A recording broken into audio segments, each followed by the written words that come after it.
make a notes perfectly regarding the definition, concept and advantage of reproduction. Your previous video lecture was based on definition, concept and advantages of reproduction. तो इसका आप लोग notes अच्छे से बना लीजिएगा, definition, concept and advantages की notes आप अच्छे से बना लीजिएगा वीडियो देख के, और मैंने नोट्स आपको भेजा भी था.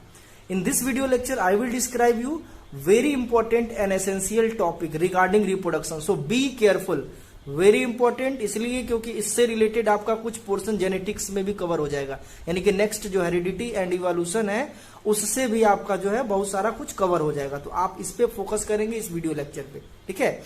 Now your heading will be role of DNA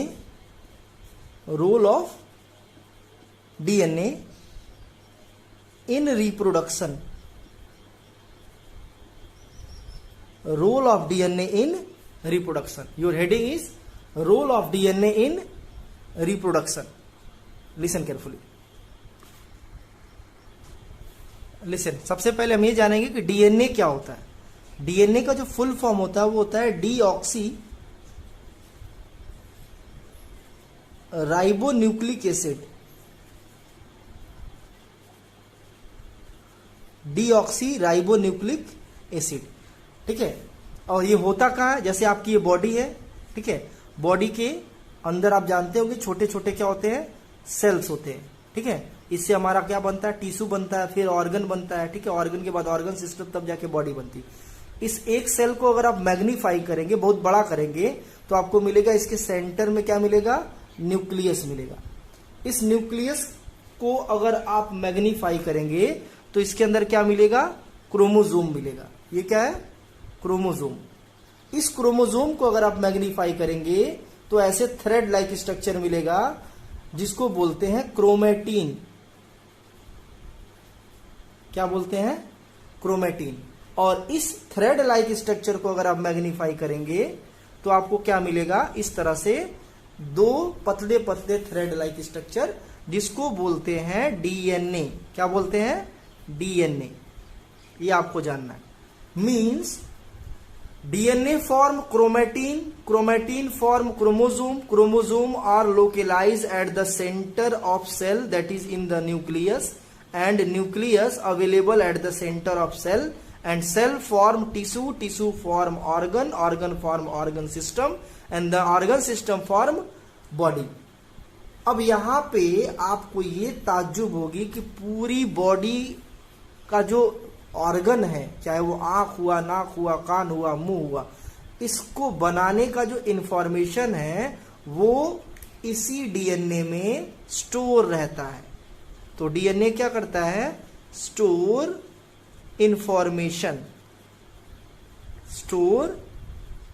information of body design. ये आपको अच्छे से जानना.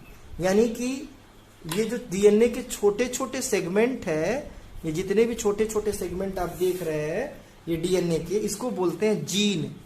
ये डीएनए का एक छोटा सेगमेंट है, ये डीएनए का दूसरा छोटा सेगमेंट है, इसको क्या बोलते हैं, जीन.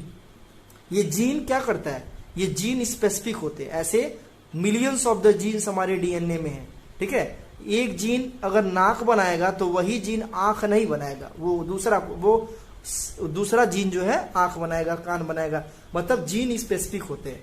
ये छोटे छोटे सेगमेंट होते हैं, वो जानकारी रखते हैं. जानकारी किस फॉर्म में रखते हैं, प्रोटीन सिंथेसिस के फॉर्म में रखते हैं. वो आपको हायर क्लास में समझने को मिलेगा. बस इतना जान लीजिए, ये जो डीएनए होता है, DNA it store the information of body design of N organisms. और इस जीन में अगर डिफेक्ट हो जाए, डीएनए कभी कभी क्या होता है कि ये जीन जो होता है ये डिलीट हो जाता है, ठीक है. वो क्यों होता है, म्यूटेशन की वजह से हो जाता है, ठीक है. वो सब आपको हायर क्लास में समझाया जाएगा, पढ़ाया जाएगा. फिलहाल आप इतना जाने, कभी कभी ऐसा होता है कि जीन जो होता है वो गायब हो जाता है, डिलीट हो जाता है, पूरी तरह से कॉपी नहीं हो पाता इंफॉर्मेशन, ठीक है। तो अगर कॉपी नहीं होता है और वो गायब हो जाता है, मान लो कि 100 जीन है और 99 जीन ही ट्रांसफर हो पाया अगले जनरेशन में, बच्चे में एक जीन आंख वाला गायब हो जाए, तो वो जीन अगर आंख वाला गायब हो जाएगा तो उस बच्चे में क्या नहीं रहेगा, आंख गायब हो जाएगा। ये आपको जानना। तो जीन बहुत इंपॉर्टेंट है और जीन की कॉपी हो जाना बहुत इंपॉर्टेंट है। इस वजह से एक ऑर्गेनिजम्स अगर कोई भी है, कुत्ता, बिल्ली, नीम, मैंगो, पपाया, पोटैटो, कोई भी ये ऑर्गेनिज्म, लिविंग ऑर्गेनिजम्स कोई भी है, उसके बच्चे अगर होंगे तो बिल्कुल अपने पेरेंट्स की तरह से ही होते हैं। आप कभी सोचे कुत्ते का बच्चा कुत्ता, बिल्ली का बच्चा बिल्ली? Why the dog generate dog, cat generate cat, mangoes plant always will be mangoes? Why?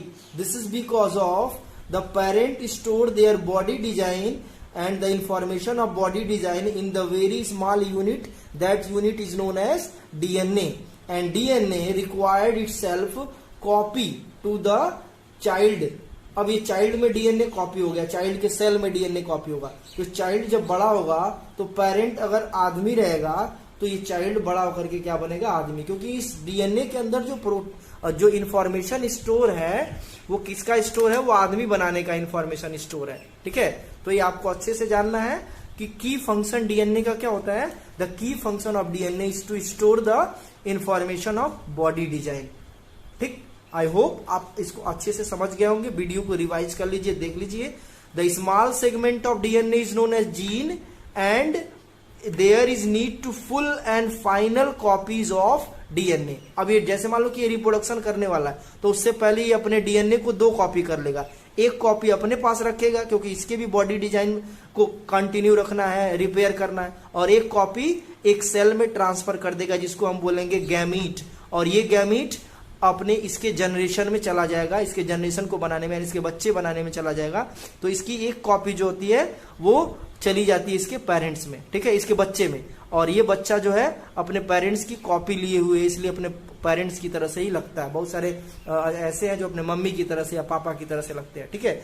यानी कि अगर रिप्रोडक्शन के लिए 2 लिविंग ऑर्गेनिजम्स की जरूरत पड़ती है तो आधा हिस्सा आधा डीएनए का हिस्सा एक पेरेंट से और आधा डीएनए का हिस्सा दूसरे पेरेंट से आता है। Listen, so DNA is important for the information of, for the storing of information, for carrying of information from one part of body to another part, means from one generation to another generation. ये आपको जानना है। Listen, now back to what happen if DNA do not exactly copied from one generation to another generation. Listen, बहुत important question है। What happened if DNA not exactly copied to next generation? Suppose that this is a person having a complete body design, head, hand, leg, and this is the DNA of this person, and this is the different genes, and this genes is about 100 in number. It means the 100 in numbers form the 100 parts of this person. Listen, and this person is prepare itself for the formation of the new generation, means formation of its baby. So this is the baby of this person, and this is the cell of the baby, and this is the DNA of this baby. Listen, during the formation of baby, the parents copy their DNA in order to deliver the baby. But what happened? The copy do not exactly form by the parents. Then what happened? Then out of 100, most of the DNA not exactly copied to the next generation, that is in baby. Suppose that baby possesses 99, only 99 genes in the DNA. Then what happened? Then the baby body has only 99 body design, 99 body parts, 99 organs, and 99 different kinds of the internal and external body parts to compare than the parents. It means, suppose that one gene that is lapse, that is not present in the baby, is belong to the eye. Then what happen? Baby has lack of eye. This is called variation. This is called variation. It means the overall body design is not exactly with the parents. This is because of the overall DNA and overall genes is not exactly to the parents. So what called variation? The deletion or lack of genes in baby from its parent cause variation. It means if there is any defect take place in genes of the parents, then baby form variant body design, and that variant body design formation by the baby is known as variation. Listen carefully. So variation is sometimes not necessary for the particular species and particular races. ऐसे ही continuous variation होता है, अगले generation में पैर गायब हो जाए, हाथ गायब हो जाए, ठीक है, तो क्या होगा, धीरे धीरे स्पीसीज खत्म हो जाएगी, तो एक दिन ऐसी स्पीसीज इंसानों की बन जाएगी, इस इंसान की, सबकी नहीं बात कर रहा हूं, उसमें वो एक गोला बन जाएगा, मतलब ना हाथ रहेगा, ना पैर रहेगा, ना कुछ रहेगा, बस एक मुंडी रहेगा. That so that the variation is not necessary. Listen carefully. Variation is not necessary for the particular species, but for the survival sometime variation is necessary. अब देखो variation यहाँ पे necessary नहीं है. This kinds of variation is not necessary. Which kinds of variation is not necessary? If the particular body part get lapse, particular body parts get lapse, and then particular body parts change the overall body design, then what happen? Then the races, the species may able to extinct and new species will able to generate. तो जब new species बनेगा तो evolution होगा. कभी कभी variation जरूरी होता है. अब वेरिएशन जरूरी क्यों होता है उसको भी एक बार समझा दे रहे हैं. Listen, why variation is necessary for survival. देखो पार्टिकुलर स्पीसीज के लिए तो सही नहीं है क्योंकि वो स्पीसीज ही गायब हो जाएगी, लेकिन कभी कभी वेरिएशन जो होता है वो स्पीसीज के लिए नेसेसरी होता है. फॉर एग्जाम्पल एक एनिमल्स है 12 सींगा, ठीक है, उसके सींग बहुत बड़े बड़े होते हैं, ठीक, इसके बॉडी डिजाइन का इंफॉर्मेशन इसके बच्चों में भी जाएगा, ठीक है, और इसके भी बच्चों की सींग बड़ी बड़ी होगी. मतलब क्या है कि the cells of DNA, the DNA, listen carefully, the DNA of parent, the DNA of this parents possesses the long horn, possesses the information of long horn, बड़े बड़े सींगों का बॉडी डिजाइन इसके डीएनए में स्टोर है. तो होगा क्या कि इसके जनरेशन यानी इसके बच्चों में वही इंफॉर्मेशन जब जाएगा, ये जनरेशन है, तो इसके भी सींग बड़े बड़े हो जाएंगे. तो होगा क्या, ये आजकल एक्सटिंक्ट होने की कगार पे पहुंच गया. वाई, क्योंकि ये होता है क्या, बड़े बड़े सींग की वजह से ये झाड़ियों में फंस जाता है और उसके प्रेडेटर इसको खा जाते हैं. तो ये आपको जानना है कि अगले जनरेशन में अगर इसकी सींग न रहे तो इसकी जान बच जाएगी और ये सर्वाइवल के लिए बेटर हो जाएगा.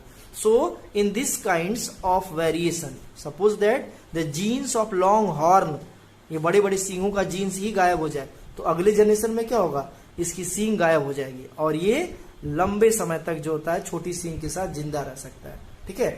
So in this way variation is necessary for survival. This is called as adaptation. This is called as adaptation. So for adaptation there is need of variation. Some other example, suppose that if you put some bears into polar region and the bears are black in color having very short hairs, then they cannot survive. In order to survival there is need to change the body design in the bear as like the polar bear, that is the overall body color that is in form of white and the overall hairs will become long, so that sometime variation is necessary and sometime variation is not necessary. It should be your homework. In next video lecture I will describe you the types of reproduction, that is asexual reproduction and sexual reproduction.